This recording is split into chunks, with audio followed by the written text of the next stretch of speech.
కరువుల్లో అంత ఆకలి కలమటిస్తూ అంత కురుపులతో బాధపడుతూ అతడు మోసకార్యాలు కానీ, అవినీతి కార్యాలు కానీ, అక్రమాలు కానీ, వ్యభిచారము కానీ ఇలాంటివి ఏవి చేయకుండా దేవుని నీతిని ధరించుకున్నాడు ఆయన.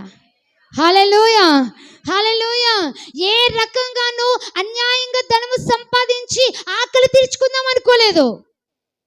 ఏ రకంగా అయినా మోసం చేసి దొంగిలించి ఆహారము పట్టుకెళ్ళి ఆహారమును భుజించాలనుకోలేదు.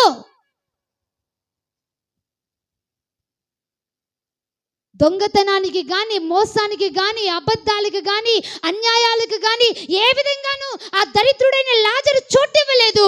పూర్తిగా తనేమైపోయినా పర్లేదని దేవుని నీతిని ధరించుకున్నాడు. హల్లెలూయా, హల్లెలూయా.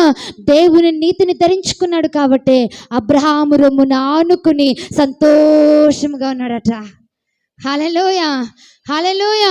ఈరోజు నీకేమున్నా లేకపోయినా, నేను మరలా చెప్తున్నాను, ఏమున్నా లేకపోయినా పౌలు వలె, లాజరు వలె దేవుని నీతిని కంప్లీట్గా ధరించుకో. ఈ రోజున నీకు ఈ లోకంలో ఏమున్నా లేకపోయినా పరలోకంలో నిత్యత్వంలో ఆనందిస్తావు. హల్లెలూయా. దేవుని నీతి అనే మైమరువును ధరించుకుంటే నీ హృదయం కాపాడబడుతుంది, నీ ఇల్లు కాపాడబడుతుంది, నీ కుటుంబము కాపాడబడుతుంది, నీకున్న సమస్తము కాపాడబడుతుంది. అది కదిలింపబడదు. దేవునికి స్తోత్రం కలుగును గాక. హల్లెలూయా. దేవుని నీతి నువ్వు ధరించుకుంటే ఆ నీతి కుడిమకైనను ఎడమకైనను నిన్ను పడిపోనివ్వదు. ఆ నీతి అన్ని విషయాల సమస్తములోనికి నిన్ను నడిపిస్తుంది.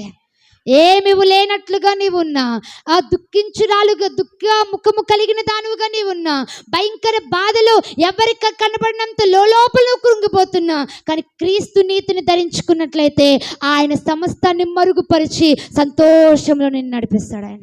హల్లెలూయా. దేవుని నీతి నువ్వు ధరించుకున్నట్లయితే గనుక దేవుని నీతి నిన్ను పరలోకానికి చేరుస్తుంది. హల్లెలూయా.